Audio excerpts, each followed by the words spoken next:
किस्सा है, नीलापुर गांव में मीठे नाम का एक आदमी अंडों का कारोबार किया करता था। उसका काम बहुत अच्छा था, यहाँ तक कि उसको सर खुजाने की भी फुर्सत नहीं मिलती थी। वो लोगों से कीमत बहुत अच्छी लेता था, लेकिन बड़े अंडों के साथ साथ छोटे अंडे भी बेच दिया करता था, जिस पर लोगों को उस पर बहुत गुस्सा आता था। उसी गाँव में बिट्टू नाम का एक गरीब लड़का अपनी फैमिली के साथ रहता था। उसके बाप की तबीयत बहुत खराब थी और उसके इलाज के लिए एक जंगली बूटी की जरूरत थी, जो बहुत महंगी थी। डॉक्टर साहब, मैं बहुत गरीब इंसान हूँ, मेरे पास इतने पैसे नहीं है कि मैं बूटी खरीद सकूँ। आप मुझे ये बूटी दे दे, वरना मेरे अब्बू जान मर जाएंगे। मैं बहुत जल्द आपके पैसे दे दूंगा। मेरा दिमाग खराब है जो तुझे ये बूटी उधार दे दूँ। वो तेरा बाप है, मेरा नहीं। मरता है तो मरे। डॉक्टर साहब, आप बहुत जालिम इंसान हो, आपके सीने में तो दिल ही नहीं है। भाई, मेरे से बहस करने की जरूरत नहीं है। पैसे हो तो आ जाए और ये बूटी ले जाए, यही तो हमारे कमाने के दिन होते हैं। बिट्टू उदास होकर वहाँ से चला जाता है और अपने घर पहुँच जाता है।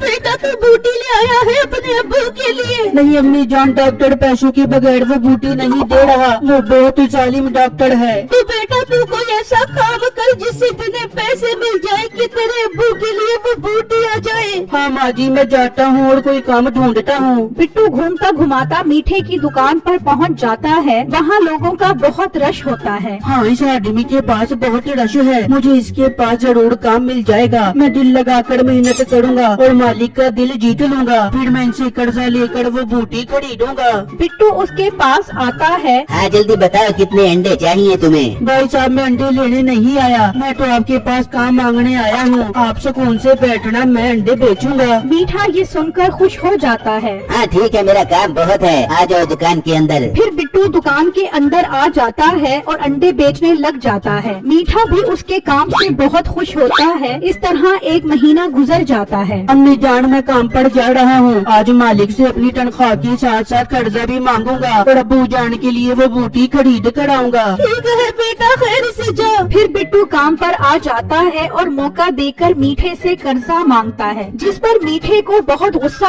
आता है। मोटे अकल के छोटे, नीले पीले कपड़ों वाले गुलगुलोटे, काम का बंदा देखा है? यहाँ तनख्वाह देने के पैसे नहीं हैं और तो उल्टा कर्जा मांग रहा है। पर मीठे भाई, मैंने तो इसीलिए काम किया था कि आपसे तनख्वाह के साथ साथ कर्जा भी लूंगा और अपने अब्बू जान का इलाज करवाऊंगा। नहीं, तूने मुझसे काम करने से पहले पूछा था कि मैं तुझे कर्जा दूंगा भी कि नहीं? मीठे भाई, मुझे आपसे बहुत उम्मीदें हैं, मेरे अब्बू का इलाज न हुआ तो वो मर जाएंगे। मेरे ऊपर ये एहसान कर दो, मैं आपकी पाई पाई चुका दूंगा। भाई, बहुत तो कोई ढीठ इंसान है, तू शाबाश निकल यहाँ से, कोई तनख्वाह के पैसे नहीं हैं। पर मीठे भाई, चुप कर, दफा हो जाए यहाँ से। बिट्टू उदास होकर वहाँ से चला जाता है और घर पहुँचता है। हाँ बेटा, पैसे ले आया है। बिट्टू अपनी माँ को सारी बातें बताता है, जिसे सुनकर वो बहुत उदास हो जाती है। बेटा, इसका मतलब तेरे अब्बू अब कभी ठीक नहीं होंगे। माँ जी, ऐसी बातें मत करो, मैं वो बूटी जंगल जाकर ढूंढता हूँ, मुझे उम्मीद है मुझे वहाँ वो बूटी मिल जाएगी। बिट्टू वो बूटी ढूंढने के लिए निकल जाता है और जंगल में हर तरफ ढूंढने की कोशिश करता है, लेकिन उसे वो बूटी नहीं मिलती। वो एक झरने के पास पहुँच जाता है तो देखता है कि वहाँ उस झरने से एक जानवर पानी पी रहा है। पानी पीते ही वो जानवर बहुत बड़ा हो जाता है। बिट्टू ये मंजर देखकर हैरान रह जाता है। उसी झरने के पास वो बूटी भी उगी होती है, लेकिन बिट्टू ये मंजर देखकर इतना हैरान होता है कि उस तरफ उसका ध्यान ही नहीं जाता। यार, ये तो जादुई पानी है, अगर मैं ये पानी किसी चीज में डालूं तो वो बड़ी हो जाएगी, फिर तो मेरा काम बहुत आसान हो जाएगा।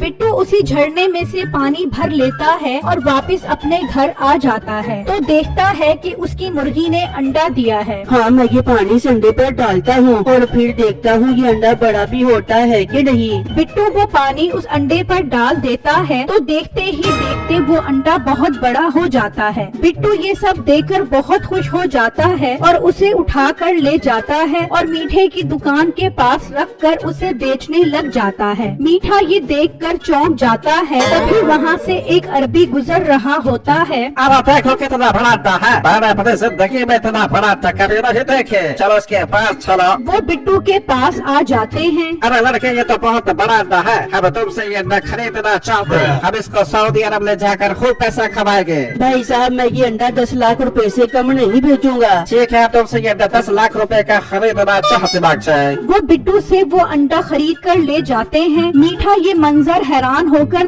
देख रहा होता है। अरे वाह, अब तो इसके पास 10 लाख रुपए आ गए हैं। अब तो मैं इसे ये बूटी 10 लाख से कम की नहीं बेचूंगा। ये खरीदने तो मेरे पास ही आएगा ना। मैं जल्दी से दुकान पर जाकर बैठता हूँ। वो डॉक्टर दुकान पर आकर बैठ जाता है और बिट्टू के आने का इंतजार करने लग जाता है। वहाँ मीठा भी अपने घर पहुँच जाता है और अपनी बीवी को सारी बात बताता है। मीठे मगर उसके पास इतना बड़ा अंडा कैसे आया? अरे बेगम, यही तो हमने उसे पता लगाना है। हम उसके घर चलते हैं और उससे उगलवाते हैं। वो दोनों घर से निकलते हैं और बिट्टू के घर आ जाते हैं। क्या बात है मीठे भाई, आप मेरे घर क्यों आए हो? बिट्टू मेरे प्यारे भाई, तुम्हें कर्जे की जरूरत थी ना, मैं वही देने आया हूँ। मुझसे तुम्हारा दुख दर्द नहीं देखा जा रहा था। अब ख्याल आया है आपको, जब आपने देखा कि मैं बहुत अमीर हो गया हूँ। जिस तरह आपने मुझे धक्के देकर दुकान से निकाला था, उसी तरह निकालो या खुद चले जाओगे। और मोटे, मैं तुझ पर तरस खा के तेरे पास आया था, लेकिन तुझे तो इज्जत रास ही नहीं है। चलो चलो निकलो, यहाँ से निकलो।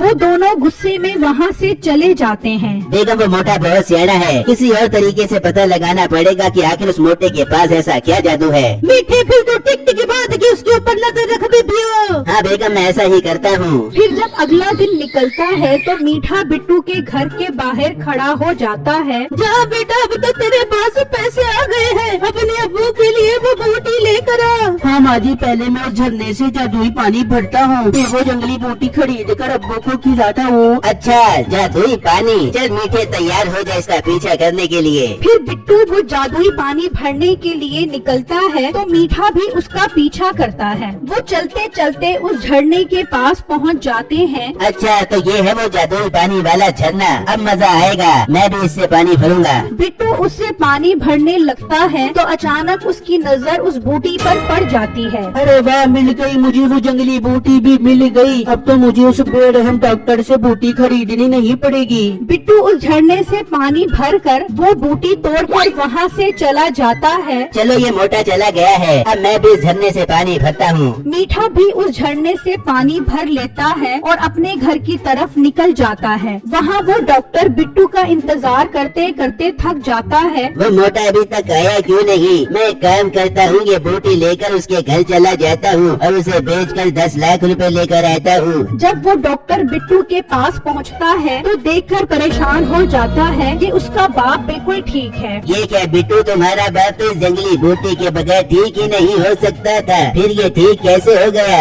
डॉक्टर साहब, आपका बहुत बहुत शुक्रिया। मुझे वो जंगली बूटी जंगल से मिल गई थी और मैंने अब्बू को खिला दी है। अब मुझे आपकी बूटी की जरूरत नहीं है। डॉक्टर को ये सुनकर बहुत दुख होता है कि उसके 10 लाख रुपए मारे गए। वो उदास वहाँ से चला जाता है। देखा अम्मी जान, जब मैं इससे बूटी लेने गया था तो इसने अपनी आंखें मत्थे पर रख ली थी। अब देखो, इसे इसका सदमा सारी जिंदगी नहीं जाएगा। वहाँ मीठा पानी लेकर घर पहुँच जाता है। अरे मीठे, तुझे तो पानी तो ले आए हैं, मगर इस पानी का क्या कर बेचेंगे? और मेरी भोली बेगम, उसने पानी मुर्गी को पिलाया होगा तो मुर्गी फट गई होगी और वो अंडा बाहर निकल आया होगा। तो मीठे तो पानी अपनी मुर्गी को पिला देगा तो वो फट के मर जाएगी। अरे बेगम, एक मुर्गी की कुर्बानी दे देते हैं, देखिए अंडा कितना बड़ा आएगा। मीठे ख्याल करिए, अगर मुर्गी न फटी तो वो हमें फाड़ देगी। और बेगम, तो हमेशा डरती नहीं, बस ऐसा कुछ नहीं होगा, बस तू कमाल देखती जा। फिर मीठा उस मुर्गी को वो जादुई पानी पिला देता है तो मुर्गी देखते ही देखते बहुत बड़ी हो जाती है। अरे बेगम, मुर्गी तो बहुत बड़ी हो गई है, लेकिन अभी तक फटी नहीं। मीठी मुर्गी तो नहीं फटी, अभी तू फटने के लिए तैयार हो जा। फिर मीठा वहाँ से भागता है और वो मुर्गी उसके पीछे पीछे भागती है। अम्मी जान, इतनी बड़ी मुर्गी, इसका मतलब ये मीठा उस जादुई पानी तक पहुंच गया था। बेटा, इसका मतलब अब ये उस झरने से पानी लाया करेगा। अरे अम्मी जान, ये बचेगा तो ही पानी लाएगा ना, अब ये मुर्गी इसे नहीं छोड़ेगी। फिर वो मुर्गी मीठे को मार मार के अधमरा कर देती है और मीठे को अच्छी सजा मिल जाती है।